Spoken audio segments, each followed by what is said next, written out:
नरेंद्र मोदी सरकार के दूसरे कार्यकाल में पहली बार हो सकता है केंद्रीय मंत्रिमंडल में संभावित फेरबदल। 8 राज्यों में नए राज्यपाल नियुक्त। केंद्रीय मंत्रिमंडल में संभावित फेरबदल को लेकर राजनीतिक गलियारों में जोर शोर के बीच नरेंद्र मोदी सरकार के दूसरे कार्यकाल में पहली बार केंद्रीय मंत्रिमंडल में संभावित फेरबदल हो सकता है। सूत्रों की माने तो मंत्रिमंडल में इस हफ्ते ही फेरबदल होने की संभावना है। 8 जुलाई को मंत्रिमंडल में संभावित फेरबदल हो सकता है और भाजपा सांसदों को जल्द से जल्द दिल्ली पहुंचने के लिए कहा गया है। हालांकि पार्टी या सरकार की ओर से कैबिनेट में फेरबदल को लेकर पुष्टि नहीं की गई है। पार्टी के एक अंदरूनी सूत्र ने कहा कि भाजपा अध्यक्ष जेपी नड्डा, जो हिमाचल प्रदेश के 2 दिवसीय दौरे पर हैं, मंगलवार शाम को नई दिल्ली लौटेंगे। जेपी नड्डा हिमाचल प्रदेश अपने व्यक्तिगत कार्यक्रम में शामिल होने के लिए गए हुए हैं। वे किसी महत्वपूर्ण कार्य के लिए आज दिल्ली पहुंच रहे हैं।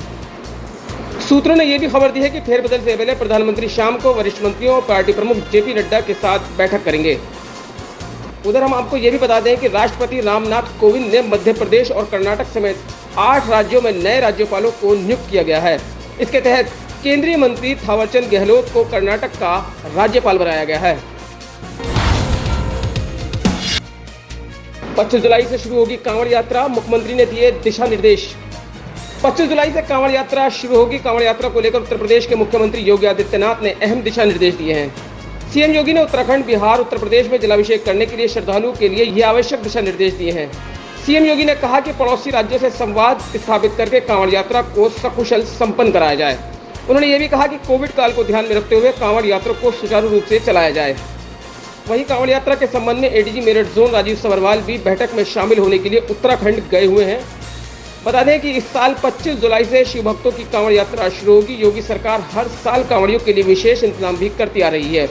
इसके लिए उन्हें जगह जगह पानी, आराम की सुविधा के साथ ही स्वागत में हेलीकॉप्टर से पुष्प वर्षा की जाती है। राहुल गांधी का केंद्र पर निशाना, कहा मित्रों वाला राफेल, टैक्स वसूली, महंगा तेल। कांग्रेस नेता राहुल गांधी राफेल डील की जांच और पेट्रोल डीजल की बढ़ती कीमतों को लेकर केंद्र सरकार पर हमलावर हैं। आज उन्होंने ट्वीट कर कहा कि रिक्त स्थानों को भरे मित्रों वाला राफेल, टैक्स वसूली, महंगा तेल है। सवाल करो तो जेल है, मोदी सरकार डैश डैश है। 3 जुलाई को उन्होंने राफेल स्कैम के साथ ट्वीट किया था, चोर की दाढ़ी डैश डैश।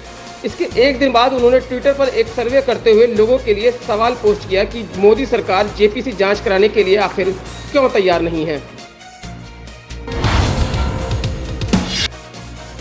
अविलोम तोड़ेगी साहित्यिक जगत का सन्नाटा। मेरठ की धरती में बोया गया साहित्य का बीज अविलोम नाम से निकाली गई त्रैमासिक पत्रिका तोड़ेगी साहित्यिक जगत का छाया सन्नाटा। जी हां, अमर उजाला के पूर्व संपादक रविंद्र श्रीवास्तव ने यह बीज बोया है। जाने माने और नवोदित रचनाकार इस बीज को एक विराट वृक्ष का रूप देंगे। गंदी बात, एक्ट्रेस गहना वशिष्ठ की हालत गंभीर, हार्ट अटैक के बाद लंग्स ने काम करना किया बंद। पॉर्न वीडियो के आरोप में कुछ वक्त पहले जेल से रिहा हुई गंदी बात एक्ट्रेस गहना वशिष्ठ की हालत काफी नाजुक है। गहना को पिछले शनिवार को दिल का दौरा पड़ा था, जिसके बाद उन्हें एक प्राइवेट हॉस्पिटल में एडमिट कराया गया है। अब लेटेस्ट अपडेट के मुताबिक गहना के लंग्स ने काम करना बंद कर दिया है, जिसके बाद उन्हें एक मशीन में रखा गया है। कार्डियोपल्मोनी बाईपास एक तरह की टेक्निक होती है जिसमें एक तरह की मशीन लगाई जाती है जिसे हार्ट लंग भी कहते हैं। ये जरूरी अंगों के सारे काम करती है। पाकिस्तान के खिलाफ क्रिकेट सीरीज से पहले इंग्लैंड के 3 खिलाड़ी समेत 7 सदस्य निकले कोरोना पॉजिटिव। बेन स्टोक्स बने कप्तान। इंग्लैंड को पाकिस्तान के खिलाफ 3 मैचों की वनडे और T20 मैचों की सीरीज खेलनी है, जिसकी शुरुआत 8 जुलाई से होगी। लेकिन इससे पहले इंग्लैंड क्रिकेट टीम से जुड़े 7 सदस्य कोविड पॉजिटिव पाए गए हैं। इनमें 7 सदस्यों में 3 खिलाड़ी हैं, जबकि 4 टीम मैनेजमेंट से जुड़े सदस्य हैं।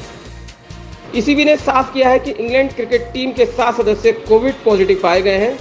पॉजिटिव पाए गए सदस्यों को अन्य स्टाफ से अलग कर दिया गया है और उन्हें आइसोलेट कर दिया गया है।